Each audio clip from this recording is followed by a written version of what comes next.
to the channel of nonsense. Now, every couple of months I meet a hero car of mine, like that 911 GT3 RS from a couple of months back, and this time it's the turn of the BMW E39 M5. And now you might be thinking, Tim, that's just a 20-year-old 5 Series with a big engine, that's boring.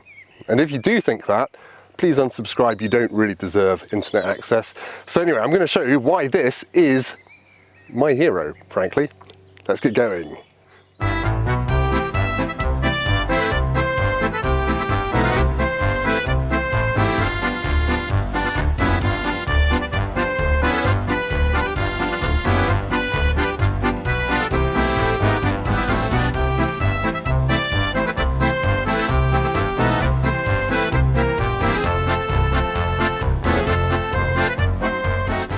Yes, the E39 M5's always had a really special place in my heart. It blew everyone's minds when it was unveiled at the Geneva Motor Show back in 1998, simply because it had a 400 horsepower naturally aspirated V8, and it would be the last naturally aspirated V8 we'd ever see in an M5. This particular car is a facelift one from 2001, which you might think is yesterday, but it's actually 20 years ago when I was busy wasting my time playing the original Halo or Grand Theft Auto 3 or Tony Hawk's Pro Skater 3. It was a really long time ago, but I'm really glad to have finally got my hands on one and to take it for a drive and to take you along as well for a voyage of discovery to see if it's any good. But let's have a quick look around it and I'll show you the various bits and bobs. Now we have to talk about the looks, don't we? Because the E39 really, for me at least, comes from an era when BMW was at its best and its most sophisticated and subtle. It's just got these delicate little kidney grills, which, you know, nowadays we're never going to see them again, are we? And these really thin headlights. And I think it just looks so unassuming given the power that this has got. Beautiful colour. It's just, I mean, look at it. They don't make them like this anymore, do they?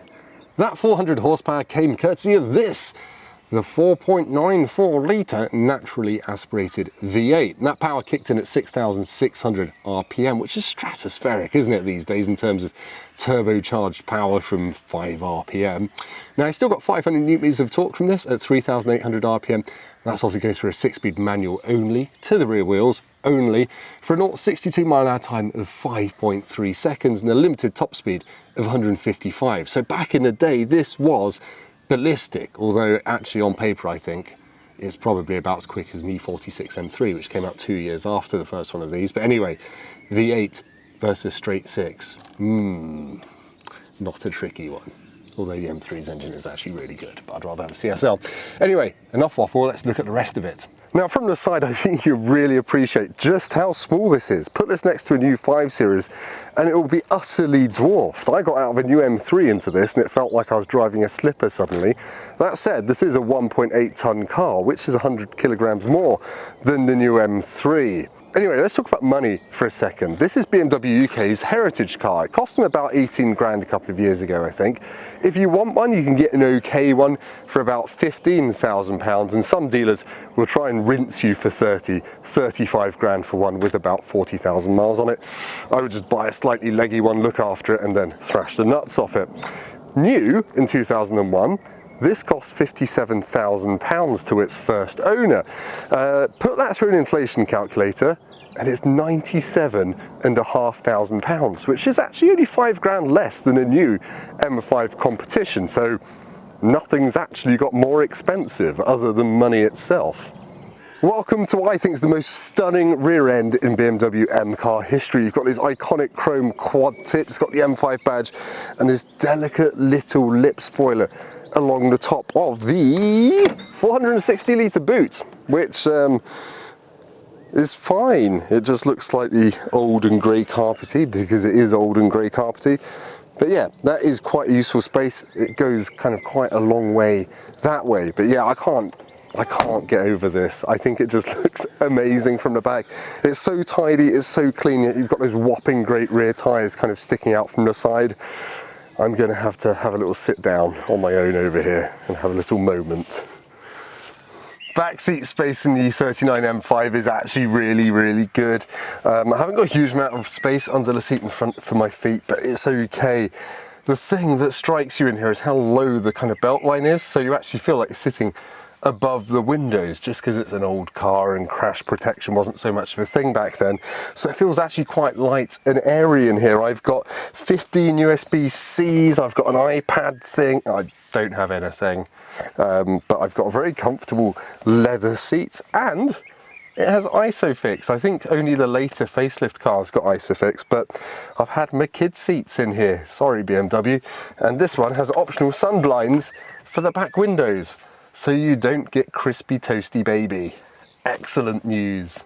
Inside the E39 M5 is classic late 90s, early noughties BMW. You get quite a thin steering wheel with kind of red and blue M stitching around it. It has buttons on it for the cruise control, things like that. And look at this. It's electrically adjustable and it still works. Of course it still works. I've got electric windows. I've got an electrically adjustable leather seat, uppy downy bolsters. It's like a modern M5 really. What isn't like a modern M5 are the analog dials, but they're still quite cool because they've got the red line, which as the engine warms up, it kind of lets you rev it more, and lights go out to raise the red line. You've got a little trip computer down there and one on here as well. Now, this obviously isn't a touchscreen. It is the lowest res screen I've seen in years, but it does have sat-nav maps. But you kind of go off the side of one bit of the map and it loads another page. It's like an old computer game. It is hilariously outdated, but you know, at the time that was definitely cutting edge. 6-speed manual, manual handbrake, no USBs. I've got a fag lighter there, I've got a little cubby hole there. And this car had the £3,400 communication pack. Hello, communication pack. Oh, it's not working. But it's got a little mobile phone. I think that was part of the communications pack. It's got a little cradle here. And it says WAP on it. And kids today think WAP means something other than original crappy mobile internet. But hey, there you go. It is really minimalist in here, lovely vents. And again, you just get the sense that you're sitting up really high because everything is really low. The glass, the windows finish low down. So you get a great view out, and actually this has got all-round parking sensors, but you don't need them. It's a doddle to park, and it feels really small. I love it. And you can press a button down here to turn the traction control off, which I'm not going to be doing because it's not my car. It has got heated seats as well. I mean, honestly, there are modern cars that have less stuff than this. Anyway, enough waffle, let's go and drive the thing, and I'm very excited about this next bit. Let's go. Okay, let's go for a drive. Because it's a slightly older car, you've got to use one of these weird things. You stick it in a hole down there, that's what she said, give it a twist, and it fires into life, and the steering wheel moves electrically.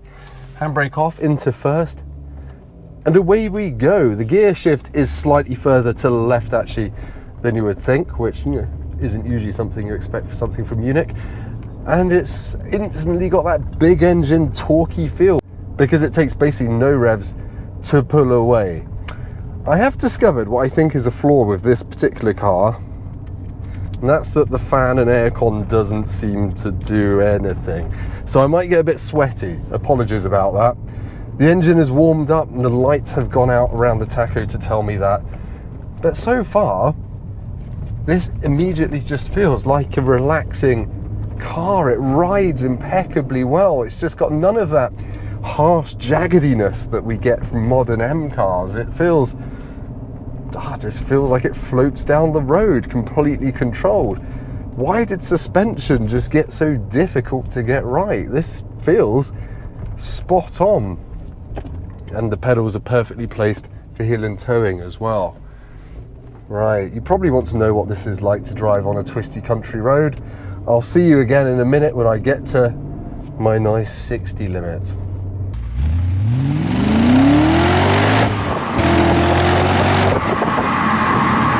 Before we get to my twisty country road, I'm just going to do a bit of motorway speed stuff because this car is so impressive at motorway speeds. It is, it's going to be quiet, put it that way. That slug of torque. That's lovely. Third gear and the traction control lights just quietly blinking away. That's 70 miles an hour. It's really quiet. The rattling you can hear is the child seat in the back, but yeah, wow. This is a great way to travel. and I feel like I'm only using a quarter of my lane. This is brilliant. Visibility all round is absolutely brilliant because we haven't got massive thick pillars. The C pillars are the largest and they're not even that thick. Mirrors are decent. That one automatically dips when you put it in reverse, and they've got anti-glare stuff on them as well. The rear view mirror is this weird oval shaped thing. It's not your usual rectangle, but yeah, it does a good job. Yeah, I'm getting 24 mpg average, which isn't bad really, considering you have to use the revs if you want to go anywhere. And yeah, I've got a stopwatch, I've got a lap timer, I've got 300-mile tank range on a full tank. Yeah, I've got loads of information to distract me while I'm driving. It's just weird seeing this old LCD display that says 2021 on it. I wonder if it ever thought it'd see that. I know it's only 20 years old, but that's just quite cool. I do wish the aircon worked though. Quite warm now.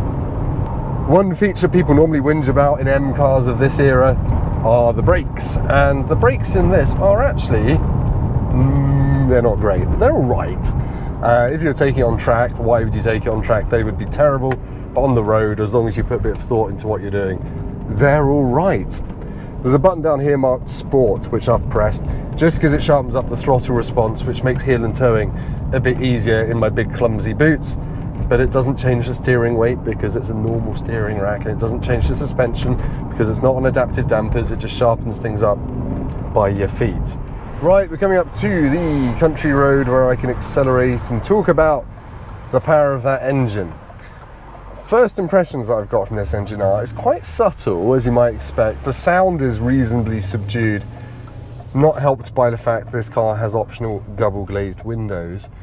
But yeah, it's a more subtle engine than the naturally aspirated AMG engines, but it certainly still feels brisk. And it's just a lovely thing. You've got so much mid-range torque that you can just get into fourth, get into there you go, fifth gear at 30 miles an hour, 1,200 RPM.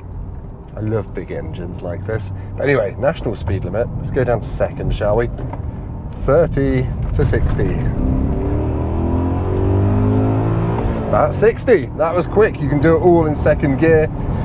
Have to say, traction control in this car is definitely a limiting factor. You can tell it's quite an old system, and it's quite intrusive when you're accelerating on a bumpy road. I'm not going to turn it off because this is a very cherished car, and I don't want to be the journalist that bins the E39 M5. But yes, I imagine if you do hit the button down there, turn DSC off, it's a lot easier to make progress on broken ground, but obviously you've got to have your wits about you.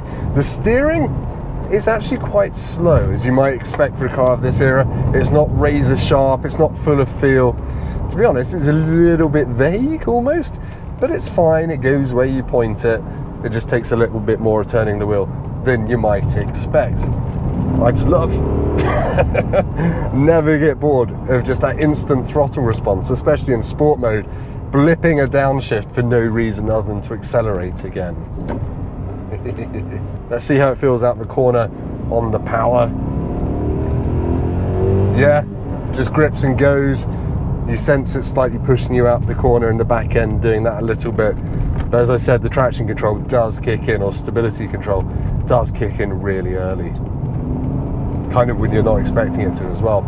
Yeah, loads of mid-range grunt, loads of shove, but not by modern standards. It's kind of it's a more subtle, more organic feeling thing. It hasn't got the spikiness of modern turbocharged engines. It's just a bit of a peach, to be honest.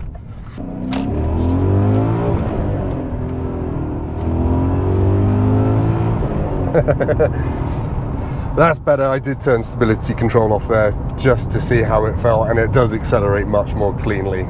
So yeah, it's a shame really. I'd like to be able to just turn traction off but keep stability on, because I don't want to bin someone else's car. Anyway, that's probably enough waffling. In short, to drive, this thing is unlike modern cars. It's not especially fast, but it sounds amazing. It's got that electric throttle response. It's just a very satisfying car to drive on the road because you're not always breaking the speed limits. However, I would quite like to take it to Germany, BMW, onto an autobahn and see if we can hit that 155 mile an hour. What do you think? Drop me a comment in the comments. That'd be such a cool thing to do, because it feels like it could do it very, very easily and in complete silence.